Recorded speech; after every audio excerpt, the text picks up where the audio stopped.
Hello, dear student. This is 11th Standard Gujarati, Lesson 14, દાદાજી. આ પાઠના લેખિકા છે Kundanika Kapadia. You can see Kundanika Kapadia. Kundanika કાપડિયાનો પરિચય જોઈએ કે તેઓનો જન્મ લીંબડીમાં થયો હતો. મુખ્યત્વે વાર્તા, નવલકથા, નિબંધ અને અનુવાદમાં તેમણે અર્પણ કર્યું છે. પ્રેમના આંસુ, વધુને વધુ સુંદર, કાગળની હોડી, જવા દઈશું તમને વગેરે તેમના જાણીતા વાર્તા સંગ્રહો છે. પરોઢ થતાં પહેલાં, અગન પીપાસા, 7 પગલાના આકાશમાં વગેરે તેમની પ્રખ્યાત નવલકથાઓ છે. તેમણે ભિન્ન ભિન્ન વિષયના કેટલાક સુંદર લેખો પણ આપ્યા છે. આપણા કુંદનિકા કાપડિયા, એમનો પરિચય આપણે જોયો. આપણા લેખિકા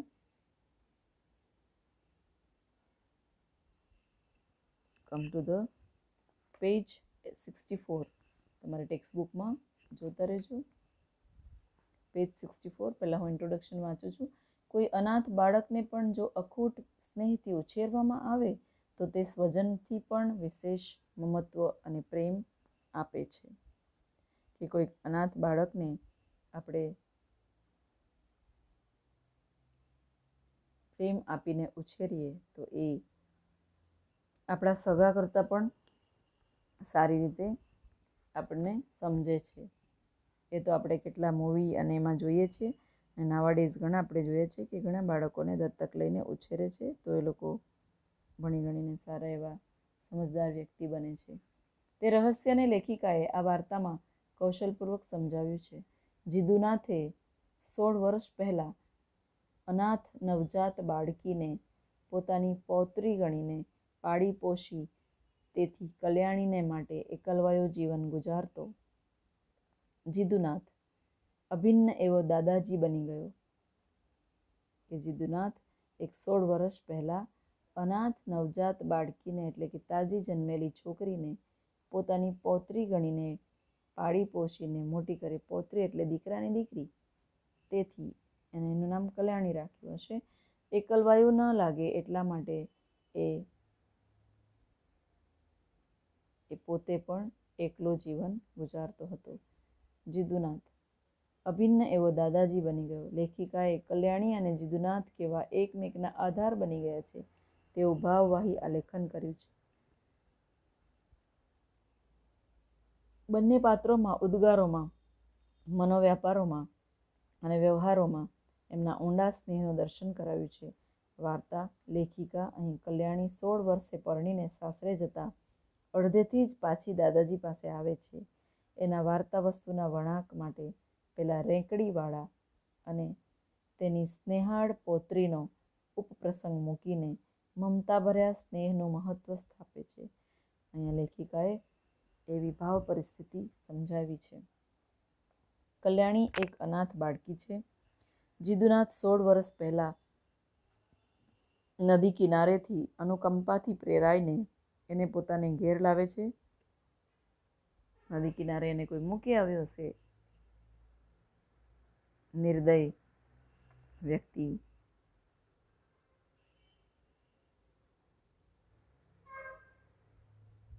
પોતે એકલરામ છે એટલે કે એકલો છે. તે કલ્યાણીને અખૂટ સ્નેહથી પોતાની દીકરીની જેમ ઉછેરે છે. કલ્યાણીને સ્વજનથી એ વિશેષ પ્રેમ દાદાજી જીદુનાથ પાસેથી મળે છે અને બંને એકબીજાના આધાર બની ગયા છે. 16 વર્ષે કલ્યાણીના લગ્ન થાય છે. પરણીને સાસરે જતા અડધેથી તે દાદાજી પાસે આવે છે ત્યારે કહાનીમાં ટ્વિસ્ટ આવે છે. રેકડીવાળો અને તેની સ્નેહાળ પૌત્રીનો ઉપપ્રસંગ અહીંયા કારણરૂપ બને છે. કોઈ અનાથ બાળકને પણ સ્વજન જેવો પ્રેમ મળે, તેને સ્નેહથી ઉછેરવામાં આવે તો તે કેવી લાગણી અનુભવે છે તેનું લેખિકાએ આ વાર્તામાં સુંદર આલેખન કર્યું છે.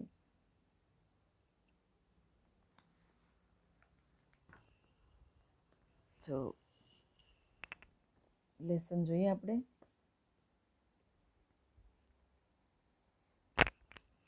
કે જીદુનાથ એ કલ્યાણીને નદી કિનારેથી લઈ આવે છે.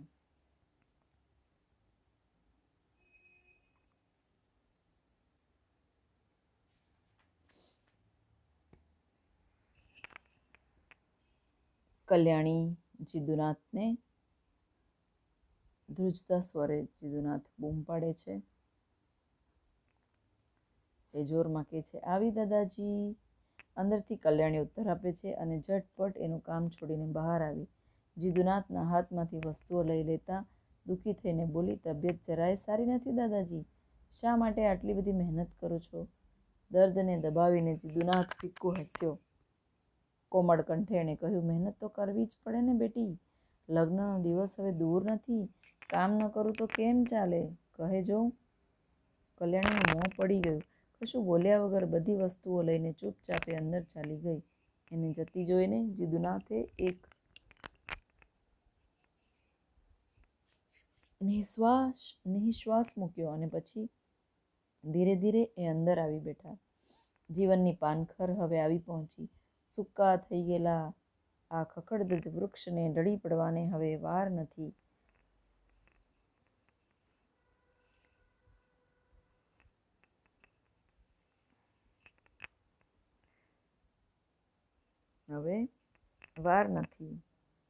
એવે ટાણે જ જાણે અચાનક પાણી સીંચીને એમને કોઈ નવજીવન આપવાનો પ્રયત્ન કરી રહ્યું છે. પાણી ઓછું પડે ત્યારે આંસુ સારીને મૂળિયાને જીવતા રાખવાના અથાગ પ્રયાસો આદરી રહ્યું છે. જીદુનાથનું મન ખિન્ન થઈ ગયું કે 16 વર્ષ પહેલાં એમને નજર સમક્ષ દેખાવા લાગ્યું કે એક દી વહેલી સવારે નદી કિનારે ફરવા ગયો ત્યારે આ તરત જન્મેલા બાળકને જોઈને મારી અંદર એક અનુકંપા જાગી હતી અને એનાથી હું પ્રેરાઈને પોતે તો જીવનના 50 વર્ષ સુધી એકલરામની બેફિકર મસ્ત જિંદગી ગાળી હતી, પણ એમના પર જે મમતા રાખતા હતા તે તમામ પર શ્રદ્ધા રાખીને એ પેલી બાળકીને પોતાની સાથે લઈ આવ્યા. પેલા નંદુબહેન, રેવાબહેન, કાશીમાં સૌ કેટલા ભલા, પણ એમાંથી કોઈએ એ બાળકને રાખવાની પાળવાની હા પાડી નહોતી. હા ઘસીને સ્પષ્ટ ના પાડી દીધી હતી. ઉપરથી 1-2 કડવા વચનો પણ સંભળાવ્યા હતા.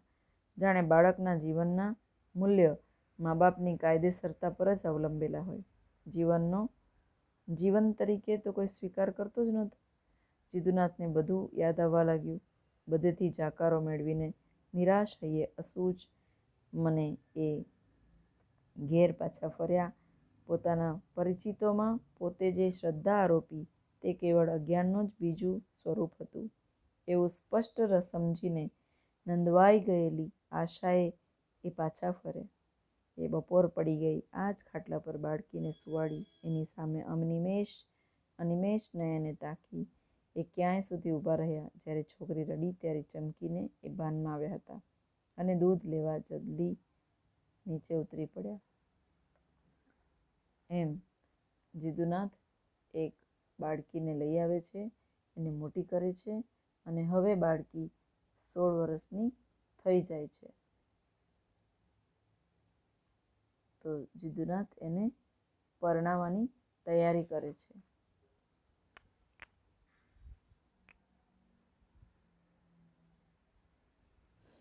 પેજ 65.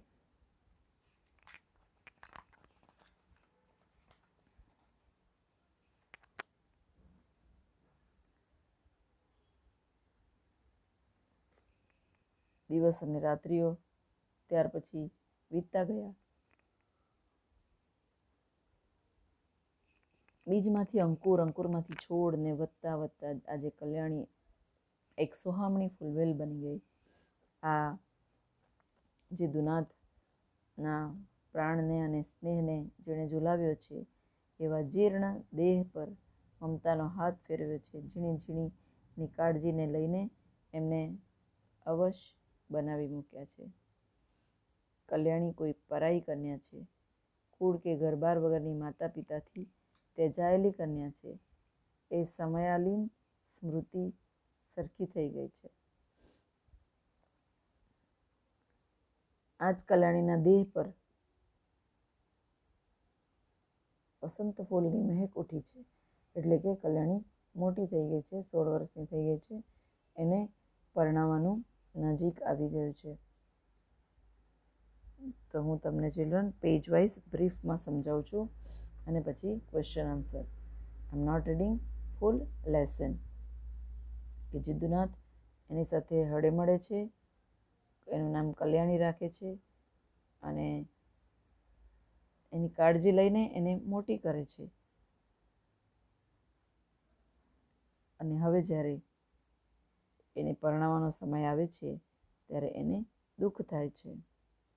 જીદુનાથ ચિંતા કરવા બેસે છે. પેજ 66 જો કે કલ્યાણીના લગ્ન નક્કી થઈ જાય છે અને દિવસો હવે બહુ દૂર નથી એના લગ્નના. જીદુનાથ એમની તમામ મિલકત આમાં વાપરી નાખવાનું નક્કી કરે છે કે કલ્યાણીના લગ્ન કરી દઉં. કલ્યાણી હવે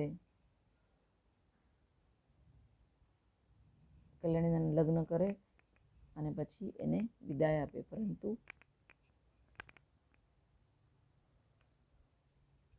એને દુઃખ થાય છે. એનો મોં સામે જોઈને જીદુનાથનું દિલ બળી જાય છે. એની આંખમાં એક દુઃખ ઉભરાઈ આવે છે. 16 વર્ષની આ છોકરીને હવે મારે પરણાવીને એને સાસરે મોકલવાની છે, કલ્યાણીના લગ્ન કરવાના છે, એમ જ બસ એ વિચારતો રહે છે.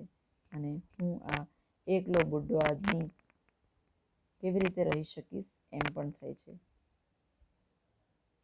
તો ડિયર ચિલ્ડ્રન, જીદુનાથ એ દાદાજીના સ્વરૂપમાં અને એક બાળકી નદી કિનારેથી મળે છે, એને લઈ આવે છે, એને મોટી કરે છે.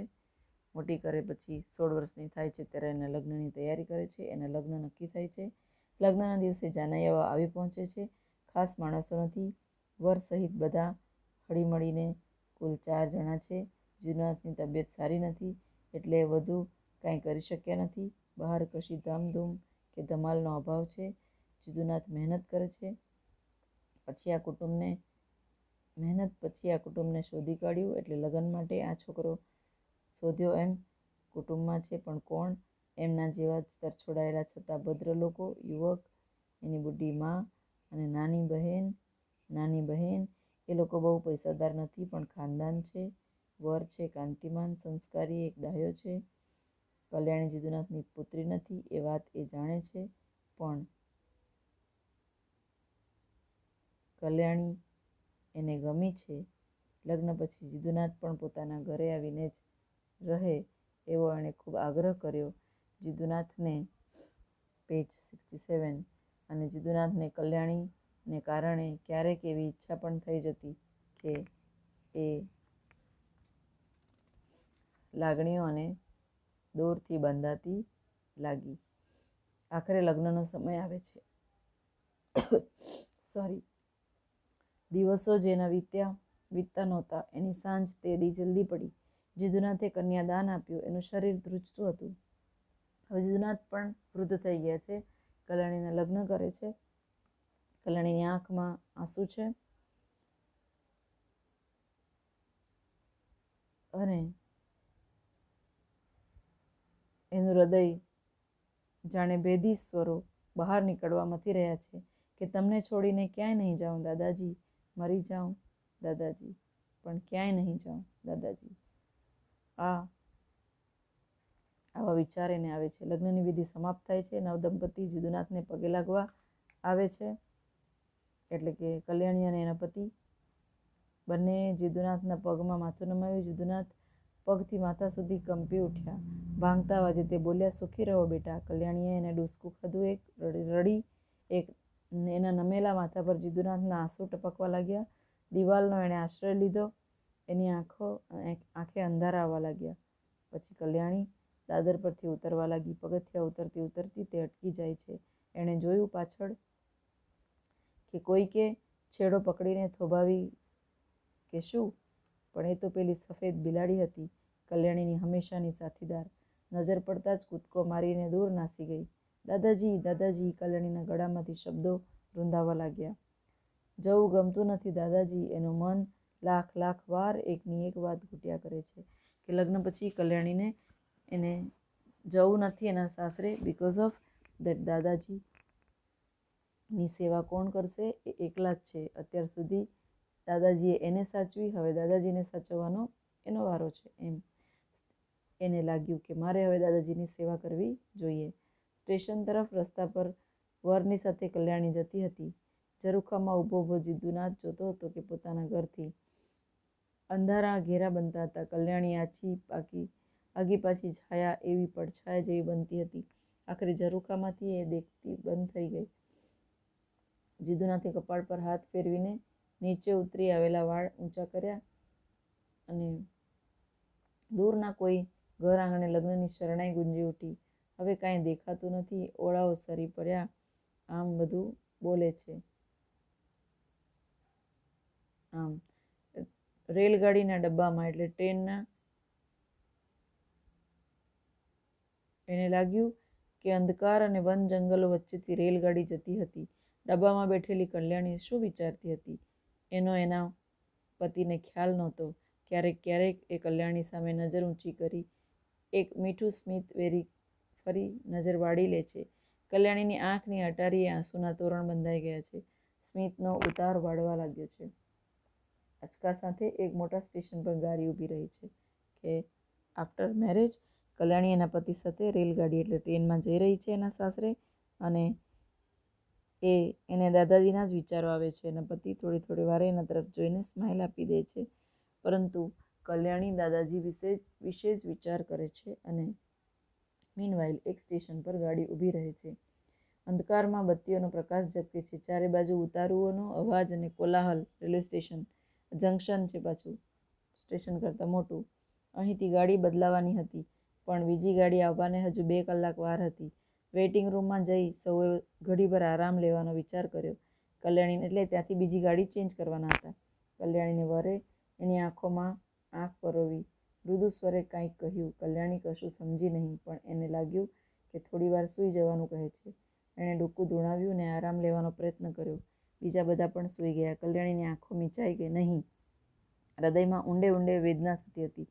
એણે ચારે બાજુ નજર ફેરવી. બીજા 2-3 કુટુંબો ત્યાં આરામ કરતા હતા અને એને અકળામણ થવા લાગી. 2-3 પડખા ફેરવીને છેવટે ઉઠીને બહાર આવી. નિરભ્ર આકાશમાં એટલે સ્વચ્છ આકાશમાં તારા ચમકતા હતા. વેઇટિંગ રૂમમાંથી બહાર આવી. છૂટાછવાયા ઉતારુઓ હતા, કોઈ જાગતા, કોઈ વાતો કરતા. કલ્યાણી વેઇટિંગ રૂમમાંથી સહેજ આગળ આવીને થોભી ગઈ. દાદાજી શું કરતા હશે? એના મનમાં પ્રશ્ન ઉઠ્યો. દાદાજીનું માથું દુખતું હશે? એના મનમાં બીજો વિચાર આવ્યો. રાત્રે એમને પાણી કોણ આપશે? એનું દિલ બોલી ઉઠ્યું. સામે થોડા રેંકડીવાળા ઊભા હતા, એટલે કે આ બધા વેચવાવાળા હોય ને ચીજવસ્તુઓ. એક બુઢ્ઢો હતો, દેહ પર ચામડી જાણે સંકોચાઈ ગઈ હતી. દાદાજી આવા જ લાગે છે, એણે મનમાં જ કહ્યું. વળી એને થયું, દાદાજી અત્યારે શું કરતા હશે?